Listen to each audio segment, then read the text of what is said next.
আমাদের দেশে কিন্তু একটা পিস্তল নাই, আমাদের দেশে কিন্তু কোনো প্রপ নাই, মানে আমরা যে শুটিং করার জন্য অ্যাকশন সিনেমা করার জন্য বা বড় স্কেলে সিনেমা করার জন্য কোন রকম ব্যবস্থা নাই।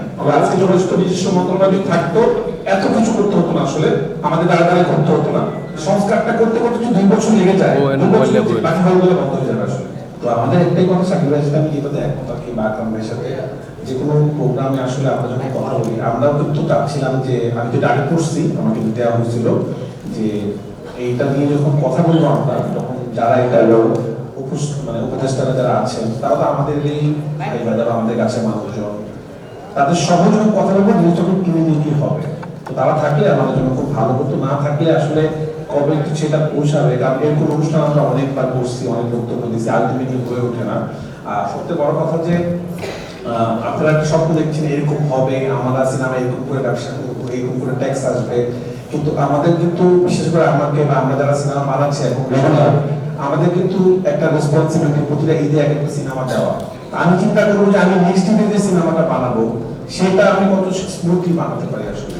তো আমি এখানে যারা সাব কমিটিতে আছে তাদেরকে বলবো যে শাকিব ভাই যে কথা বলবো, একটা যদি আসলে তথ্য মন্ত্রণালয় এরকম একটা জিনিস খোলা যায় যে ইমিডিয়েট সলিউশন, কারণ আমরা কিন্তু চাই আমাদের সিনেমা শুধু বাংলাদেশে করার জন্য। আমি আমার পড়া আমরা শুরু বাংলাদেশে শুটিং করেছি, তুফানের সময় পারিনি, কারণ যে সাপোর্ট আমার দরকার ছিল সেই সাপোর্ট এই দেশে নাই। আমাদের দেশে কিন্তু একটা পিস্তল নাই, আমাদের দেশে কিন্তু কোনো প্রপ নাই, মানে আমরা যে শুটিং করার জন্য অ্যাকশন সিনেমা করার জন্য বা বড় স্কেলে সিনেমা করার জন্য কোনো রকম ব্যবস্থা নাই, এবং আমরা চাইলেই কোনো লোকেশনে শুটিং করতে পারি না।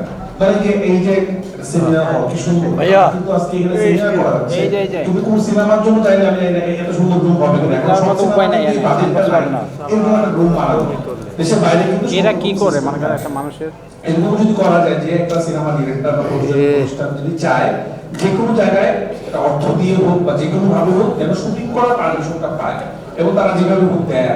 শুটিং থেকে সবাই তো অবহেলা করে, লোকেশন পাওয়া যায় না, তখন আমরা দেশের বাইরে শুটিং করতে যাই, তখন দেশের বাইরে শুটিং করলে কিন্তু আমাদের দেশের ইন্ডাস্ট্রির যে মানুষগুলো তারা কিন্তু কাজটা পায় না, আমাদের আর্টিস্টরা বঞ্চিত হয়, আমাদের টেকনিশিয়ানরা বঞ্চিত হয়। আমাদের কিন্তু ওয়ার্ল্ড ক্লাস টেকনিশিয়ান আছে, আমাদের ডিওপি থেকে শুরু করে আমাদের প্রোডাকশন ডিজাইনার থেকে শুরু করে আমাদের পুরোটা কিন্তু অন্যতম ভালো। তারা যে পরিধির মধ্যে আমরা সিনেমা বানাই তারা অনেক ভালো কাজ করে, কিন্তু সমস্যাটা যেটা হচ্ছে আমরা বাংলাদেশ শুটিং করার মতো জিনিস পাচ্ছি না।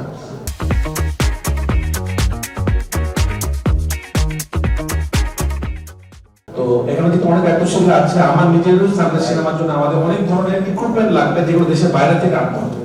আমরা এখনই টেনশন করতেছি আসলে এগুলো আমরা কিভাবে আনবো। তো অন্যান্য সরকারের মতো এই সরকারকে আমরা বেশি ভালোবাসি, কারণ আমরা জানি তারা আসলে বিপ্লবের মাধ্যমে তাদের কাছে চাওয়াটা অনেক বেশি। আমি আপনাদের মাধ্যমে ওনাদের সহায় দেন, আমরা কি নিব না নাকি না? যারা সিনেমা এখন বানাচ্ছে, হল মালিকদের অবস্থা এখন খারাপ, মানে সংস্কারটা করতে করতে যদি 2 বছর লেগে যায়, 2 বছর বাকি হলগুলো বন্ধ হয়ে যাবে আসলে। তো এই 2 বছর যেন হলগুলো চলতে পারে সেগুলোর জন্য আপনারা একটা ব্যবস্থা নেন। এই আয়োজনটা যারা করেছেন তাদেরকে আমরা জানাচ্ছি, তারা অনেক কষ্ট করেছেন, তারা সুন্দর একটা জিনিস বানিয়েছে যেটার সাথে আমরা আসলে একমত, এবং দাবিটার সাথে আমি বেশি একমত, কারণ চলচ্চিত্র নিজস্ব মন্ত্রণালয়, আজকে চলচ্চিত্র নিজস্ব মন্ত্রণালয় থাকতো এত কিছু করতে হতো না, আসলে আমাদের দ্বারা দ্বারা করতে হতো না। তো উদ্যোগটাকে আমি ধন্যবাদ জানাই, এবং আমি আশা করবো অনেক বছর ধরে যে এক সময় আমাদের সিনেমা ঠিকঠাক হবে এবং আমরা এই সংস্কার করতে পারবো।